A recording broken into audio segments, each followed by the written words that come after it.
Good morning, dear students. In today's class, we are going to start a new chapter that is called function overloading. So, before starting this function overloading, we'll just revise few of the things. Means what is function, what do you mean the function overloading, and in the previous session, we also studied what is a polymorphism. Okay. So first, we're going to study about what is a function. Function is nothing but a set or group of statements to perform a specific task and return a value. So function is nothing but it is a group of statements. So instead of writing the statements line by line or separately, what we are doing, we are combining all the statements into a unit. So why we are combining? To perform a specific task and return a single value. So here every function will use to return some specific value. Maybe if it is not returning anything, it returns void. Okay, so that is called a function. Okay, so function overloading means so using the same name of the function, we are trying to perform different tasks. So as you know that whenever in programming, if we will write any variable name twice, what the error it will show? It will give multiple declaration of variable. I think you people have seen in your previous first PUC.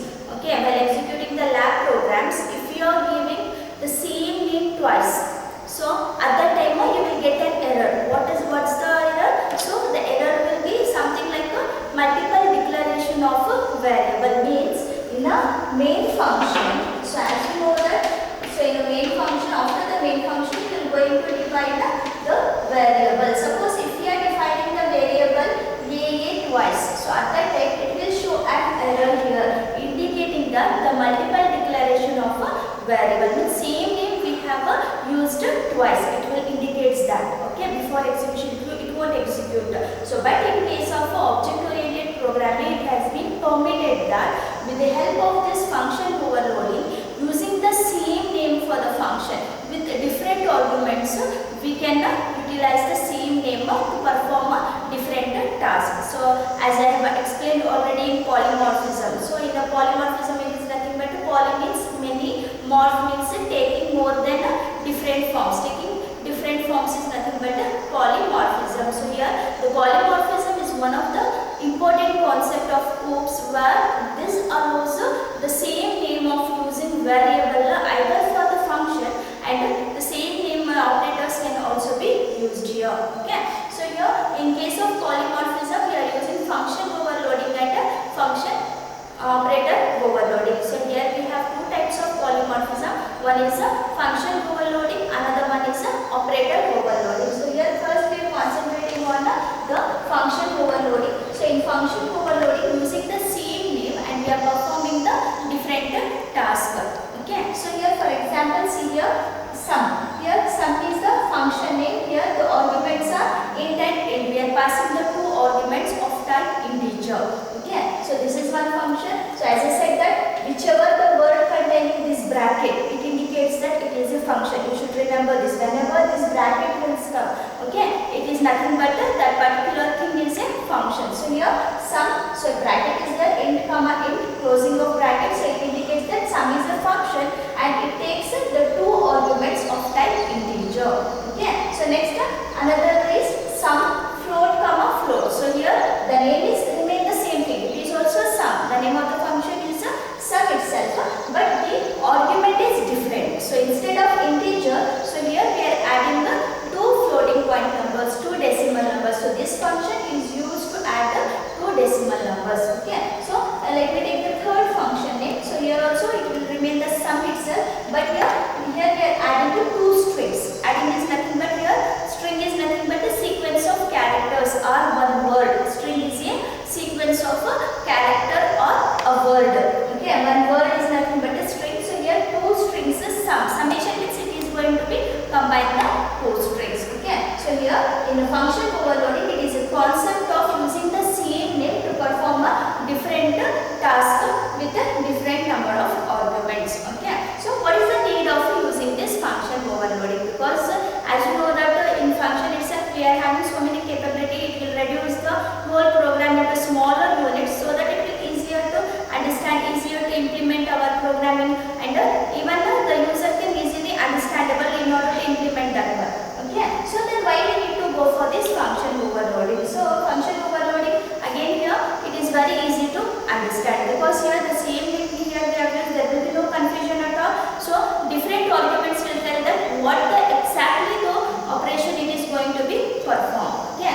function overloading indicating that what exactly the operation it is performing. By seeing the function itself, we can easily conclude that what type of operation it will going to be performed, though it has the same name. Okay, so hence it is easier to understand. So because of this purpose also we are using the function overloading, so that it can be easily debugged. What do you mean by debugging? Debugging is nothing but it is a process of detection and corrections of errors. So whenever the errors will come, so first we are going to detect where exactly the error will be there. So once the error will detect it, so it will going to be correct. Okay. So debugging is nothing but it is a process of detecting and correcting an error. So hence that will be easier in case of function overloading. Where exactly our error is that we can easily find out and easily we can correct those errors. So that can be helpful by this function overloading. So that code maintenance is easier. So maintaining of code. Code means the program, of course. Okay. So here whatever the program we are writing, so that maintenance is easier. What do you mean by maintenance? Maintaining means so if you want to update that, if you want to remove some of the code, if you want to make any changes, so that can be very easy. It will not be any complicated things will be arise here. Okay, so that there will be easy interface between the programming and the real world object. Interfacing means what? So intermediator, that is the middle person, something like middle person. Okay, so this object overloading the act as an interface between the programming and the real world objects. So as you know that by using the real world entities we are going to implement the programs. Okay, so that will be maintaining very easier in case of using function overloading. Okay, so this is the need of a function overloading. Whenever we have the needs, we also have certain restrictions of a function overloading also. What are the restrictions means? So the function should be have different argument lists. As I said that, so here we have taken three functions. One is sum, okay, so which is adding two integer numbers. Another one is the sum which is adding two floating numbers. Another sum is adding the two string numbers. Right? Means the number of arguments or whatever the argument list we are using, so that should be different. So that is the one restriction. And here type def we should not use. Okay, type def is one of the operators, so that can be not used in case of the function overloading. These are the two restrictions what we have in a function overloading. So next we are going to understand about how we are going to define the function overloading. So like your normal function. Okay, so what is the definition of a normal function? First we will write the return type specifier, is it not? Return type, then function name, open bracket, argument list, then opening flower bracket, closing flower bracket. Within that whatever we will write, that is the body of the function. Right? So the function overloading is defining a function overloading is same as your normal function. There will be no any differences at all. Okay, whatever the function we are defining normally, so like that same thing we are doing but with different argument list. Same name we are using but only difference is a different argument list. Okay, so whenever we are writing the function, so along with the function, so as you know that people have studied in your first PUC. So what is user defined functions, what is library function, what are the different types of function you have, what do you mean by call by reference, call by value, right? So here how we are going to call a function. So function definition is same thing. How we are going to define the function? Whatever you have studied in the first PUC, that is the same thing. That is including the return type specifier, function name, open bracket. In that bracket we are going to write the argument list. So then the flower bracket, opening flower bracket and closing flower bracket. Within that whatever the code we will write, that will behave as the body of the function. Okay. So when we are writing the function, so that function should be called. So how it is calling? By using its name. So as I said that for every function, every data or the function can be accessed by the object to which it has been created. See here, this is the main function. Okay, in main clear string. So here we have a return one class called function overloaded class. So F1 is called as an object of the class function overloaded. With the help of this object we are going to call any of the function. Okay, so here this is the class function overloading in public. So here there will be no any data members, just we are writing the member functions. So here in public we are writing int volume. Volume is a function overloading. Okay, so volume int n. So here just we have used one integer value, written a into a. Okay, so next double volume, double r, double n. Okay, so double h, r and h. So here volume, I can see here where we have taken the function name volume, here also we have taken the function name volume. So here double r, double h. So two arguments here we have taken, here we have taken a single argument. So written 0.34 into 3.14 into r into h. So this is the formula to find the volume of a cone.